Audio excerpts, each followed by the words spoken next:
संभल हिंसा के बाद संभल में शांति और सौहार्द बनाए रखने के लिए योगी पुलिस और प्रशासन दिन रात डटा हुआ है। दोनों पक्षों के साथ मीटिंग का दौर लगातार जारी है। ईद के मद्देनजर भी तैयारियां पुख्ता की गई थी, लेकिन संभल की स्थिति को बिगाड़ने के लिए अब आजाद समाज पार्टी के राष्ट्रीय अध्यक्ष और नगीना लोकसभा सांसद चंद्रशेखर आजाद यानी रावण संभल पहुंचे, जहां संभल जिले के सीओ अनुज चौधरी के साथ उनकी तीखी बहस हो गई और इसका वीडियो सोशल मीडिया पर खूब वायरल हो रहा है, जिसमें दोनों के बीच बहुत ज्यादा गर्मागर्म बहस साफ तौर पर देखने को मिल रही है। दरअसल संभल जिले में एक सार्वजनिक सभा के दौरान सीओ अनुज चौधरी और चंद्रशेखर आजाद यानी रावण आमने सामने आ गए। बहस इतनी ज्यादा बढ़ गई कि मौके पर तनावपूर्ण स्थिति बन गई। इस दौरान आजाद समर्थकों ने जमकर नारेबाजी भी की, जिससे स्थिति और ज्यादा गर्मा गई और बताया ये जा रहा है कि ये विवाद प्रशासनिक फैसलों और पुलिस की कार्रवाई को लेकर हुआ, जिसमें चंद्रशेखर आजाद ने संभल सीओ अनुज चौधरी पर सवाल उठाए और उनकी कार्यशैली पर नाराजगी जाहिर की। दरअसल पिछले कुछ महीनों में ये देखने को मिला है कि संभल के सीओ अनुज चौधरी लगातार एक्शन मोड में दिखाई दिए हैं और चाहे होली को लेकर उनका बयान हो, फिर चाहे वो जिस तरीके की उनकी कार्यशैली है, जिस तरीके से वो दरअसल बयान देते हैं, तो उसको लेकर वो अक्सर सुर्खियों में रहते हैं। और बताया ये जा रहा है कि चंद्रशेखर आजाद इस वजह से ही उन पर भड़के हुए थे। लेकिन वहीं पर वायरल वीडियो जो सामने आया है उसमें ये दिख रहा है कि चंद्रशेखर आजाद जो हैं वो सीओ अनुज चौधरी को फटकारते नजर आ रहे हैं। वहीं सीओ अनुज चौधरी भी अपनी बात पर अड़े हुए नजर आ रहे हैं। वीडियो के सामने आते ही ये मुद्दा और ज्यादा गर्मा गया और लोग तरह तरह के रिएक्शन जो हैं इस पर दे रहे हैं। कोई सीओ अनुज चौधरी की तारीफ कर रहा है तो कोई चंद्रशेखर आजाद के पक्ष में बोल रहा है। तो इस तरीके से ये वीडियो वायरल हुआ है। लेकिन हमने देखा कि संभल हिंसा के बाद वहां पर अपनी राजनीतिक रोटियां सेकने के लिए तमाम नेता पहुंचे, फिर चाहे वो समाजवादी पार्टी के कई सांसद हों, फिर चाहे वो अब चंद्रशेखर आजाद हों, जो एक वर्ग विशेष का वोट बैंक हासिल करने के लिए वहां पर पहुंच रहे हैं। लेकिन संभल की स्थिति में तनाव ना आए, संभल में शांति और सौहार्द बना रहे, इसको लेकर अनुज चौधरी लगातार जो है वो तैयारियों का जायजा ले रहे हैं। लगातार वो देख रहे हैं कि किस तरीके से वहां पर कानून व्यवस्था बेहतर की जा सके।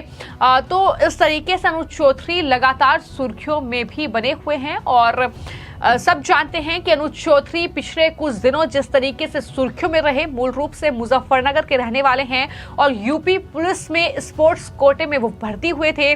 एक समय पर वो रेसलिंग के सफल खिलाड़ी भी रह चुके हैं और कई मेडल भी जीत चुके हैं। उनकी तेज तर्रार जो कार्यशैली है, उनके जो बयान हैं, उसके कारण वो सुर्खियों में रहते हैं। इससे पहले भी चंद्रशेखर आजाद ने अनुज चौधरी पर बयान दिया था और ये बयान मुजफ्फरनगर में ही दिया गया था, जिसमें अनुज चौधरी को सरकार की राजनीति से दूर रहने की सलाह चंद्रशेखर आजाद ने दी। लेकिन जैसे ही अनुज चौधरी का बयान सामने आया तो कहीं ना कहीं मुख्यमंत्री योगी आदित्यनाथ ने उनके बयान का समर्थन किया और अनुज चौधरी को पूरी तरीके से सपोर्ट जो है एक तरीके से मुख्यमंत्री की तरफ से मिल रहा है। तो ऐसे में संभल में कानून व्यवस्था को बनाए रखने में अनुज चौधरी एक अहम भूमिका निभा रहे हैं और अब इस तरीके से चंद्रशेखर आजाद तिलमिलाए हुए थे।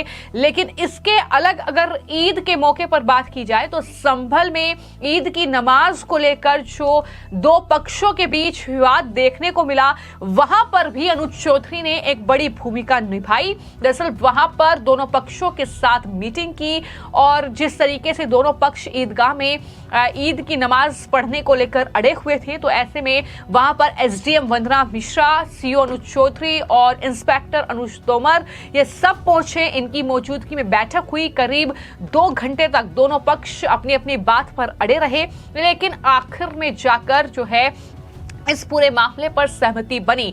तो कुल मिलाकर संभल में जो शाही जामा मस्जिद के सर्वे को लेकर हिंसा भड़की थी, उसके बाद पुलिस का एक्शन उन पत्थरबाजों पर हुआ। इसमें पूरा विपक्ष बौखला गया और कहा कि एक वर्ग विशेष के लोगों को टारगेट किया जा रहा है। इस तरीके से हर जगह पर जो है बीजेपी खोदना चाहती है, मंदिर निकालना चाहती है, इस तरीके के आरोप लगाए गए। और जिस तरीके का एक्शन हमने संभल में देखा, उसका ही असर है कि इस तरीके से जब रावण चंद्रशेखर आजाद वहां पर जा रहे हैं तो वो वहां के अधिकारियों से भिड़ रहे हैं, वहां के पुलिस के लोगों से भिड़ रहे हैं। तो इसमें साफ तौर पर दिखाई देता है कि किस तरीके से ये तमाम लोग बौखलाए हुए हैं। लेकिन संभल में इस पूरी हिंसा के बाद, चाहे होली का त्योहार हो, चाहे उसके बाद अब नवरात्रि के साथ साथ चाहे ईद का त्योहार हो, किस तरीके से मनाया क्या है, सबने नमाज अदा की है और शांतिपूर्वक एक तरीके से कह सकते हैं कि ईद की नमाज अदा करने के बाद वहां पर ये ईद जो है मनाई गई है और पुलिस प्रशासन ने पूरा सहयोग इसमें दिया है। फ्लैग मार्च वहां पर निकाले गए हैं, पुलिस की जो है वहां पर व्यवस्था की गई थी, ड्रोन से निगरानी, ये तमाम चीजें वहां पर सिक्योरिटी के लिहाज से की गई थी। तो संभल में विपक्ष के जो मंसूबे हैं उसे किसी भी सूरत में कामयाब योगी सरकार, वहां का पुलिस प्रशासन नहीं होने देगा, ये साफ तौर पर बीजेपी के नेता कह रहे थे। और लगातार हमने देखा है कि कहीं ना कहीं पुलिस की मुस्तैदी के चलते वहां पर सुरक्षा के जो इंतजाम किए गए हैं, जिस तरीके से चप्पे चप्पे पर पुलिस वहां पर तैनात है, चाहे वो मस्जिद के बाहर हो, चाहे वो मंदिर के बाहर हो, और इस तरीके से शांतिपूर्वक सौहार्द में कहीं ना कहीं ईद भी वहां पर लोगों ने मनाई है। और चंद्रशेखर आजाद जैसे लोगों ने वहां पर खलल डालने की कोशिश की, लेकिन किस तरीके से वक्त रहते जवाब जो है अधिकारियों की तरफ से दिया गया, वो भी तस्वीर आपने देखी है। फिलहाल आपकी इस पूरे मामले को लेकर क्या राय है, हमें कमेंट बॉक्स में जरूर लिखिए। धन्यवाद। ये सिक्योरिटी पर्सन और किन बातों का विशेष ध्यान? पहले से ही यहाँ पर ईद की नमाज के दृष्टिगत मजिस्ट्रेट डिप्लॉय है। उसके अलावा जो पुलिस है, सिविल पुलिस और पीएससी और आरएफ, ये भी डिप्लॉयड है यहाँ पर। कल ही हम लोगों ने इसके बाबत कई बार पीस कमेटी की बैठक भी हो चुकी है। कल नमाज कौन पढ़ाएगा, इसको लेकर आपस में छोटा सा विवाद था, वो भी कल सुलझा दिया गया। तो इस प्रकार सारी तैयारियां कर ली गई हैं और इसको हम लोग शांतिपूर्ण ढंग से सुनिश्चित कराएंगे पूर्ण करना। मैम, अब जिस तरीके से क्राउड आने वाला है, उसका पूरा मैनेजमेंट की तैयारी पूरी मैनेजमेंट है। और ये हमेशा ही इस ईदगाह पर हमेशा ही भारी भीड़ होती रही है, तो इसके बारे में पहले ही पूरी तैयारी पूर्ण कर ली गई है और लोगों का भी बहुत सहयोग है, वॉलंटियर्स भी है इसमें।